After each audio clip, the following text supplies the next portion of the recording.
Hello everyone, this is Nidhi here. In this video, we will be installing Jenkins on AWS EC2 Linux instance.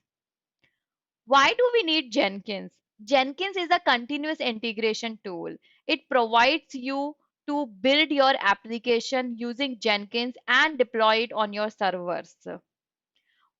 So let's start now.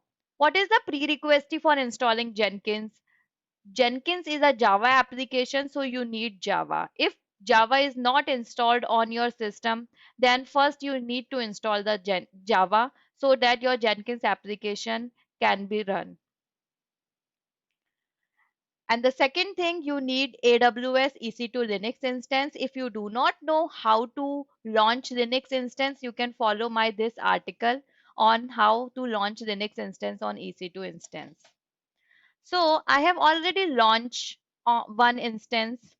Let me connect to this instance. So this is the SSH command that I use to connect it.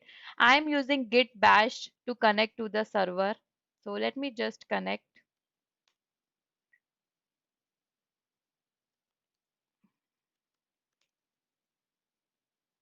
So here this is the command that I am using and now I am on this server. First thing, you need to install the Java. So to install Oracle JDK, you can follow the another article how to install that. But in this video, I will be installing the Open JDK. If you do not have wget installed on your system, then you need to install that also. But for now, let me just install this sudo yum install. So this will install the Open JDK.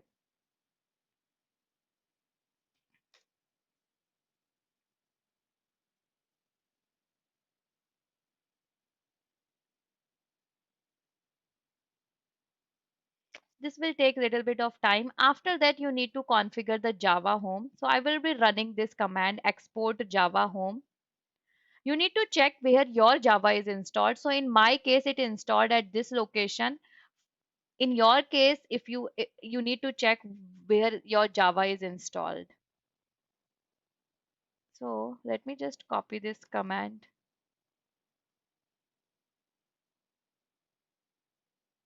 Okay, it works, I think. Let me just,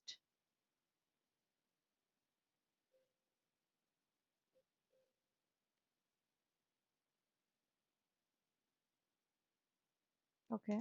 So yeah, this is done. Export Java. And then you need to set the path also. So you can do this.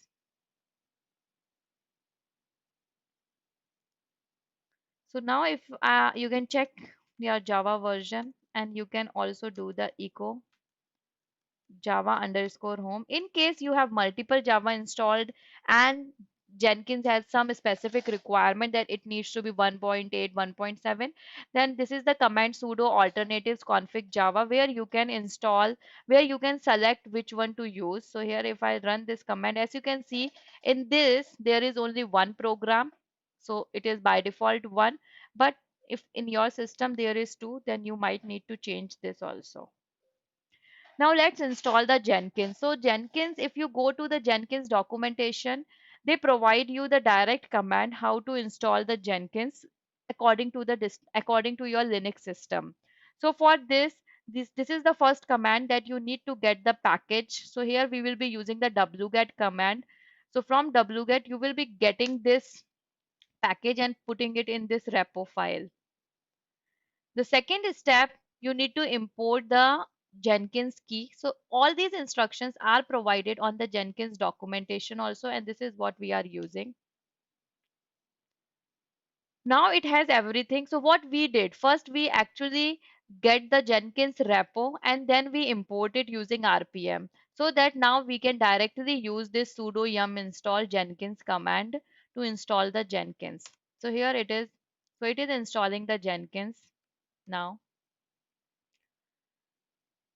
How you need to start the Jenkins service. This is the command to install to start the Jenkins service. So we'll just run it. Okay, so it is completed now. So let's start your Jenkins service also. If you get the okay, it means Jenkins service is up and running. The next step is the sudo check config at Jenkins. So if you want your Jenkins to come up automatically if your server got rebooted, then you can set this so that it will come automatically. So this is the command to do this.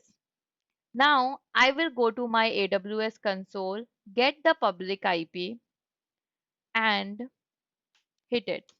Okay, so it is Jenkins by default runs on port 8080, and on this EC2 instance, I have already opened the 8080 port for TCP for the security group.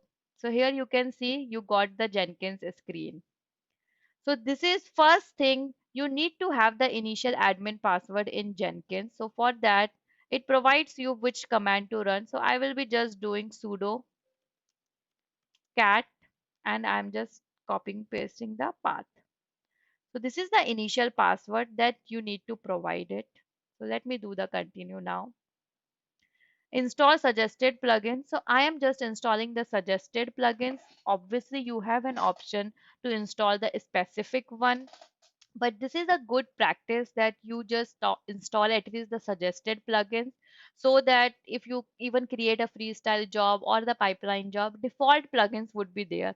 Otherwise, you have to install each one by one according to the error you are getting, and you won't be able to see much more more configuration in your Jenkins if you don't install the plugins.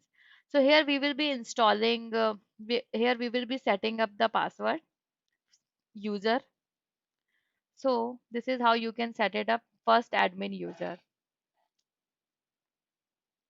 Okay, so save and finish. So here you can start your Jenkins. So this is very simple. Your Jenkins instance is running now. You can create any freestyle jobs, anything, whatever you want to do. So if I go to my article, so we were able to do this. The last step is Jenkins is always running with the Jenkins user. It always create Jenkins user on that machine. If you wanted to see, you can check that also. And but I just wanted to show because here you can see everything is running under Jenkins user. So it is in the Jenkins script or in the Jenkins installation that it always runs with the Jenkins user. In case you wanted to change this user, you want to use different user, then you can go to this etc sysconfig file Jenkins, and here you can see Jenkins user. You can provide any other user if you want to. This is required. So this is how you can change the Jenkins user, but make sure that user exists. Why it is important? So in my next tutorial, I will be telling you how you can configure the Jenkins with the GitHub. So in that, we will be using this user. We need to configure the SSH configuration so that Jenkins and GitHub integration work without passing the password. So for that, you would need the user. Okay, thank you.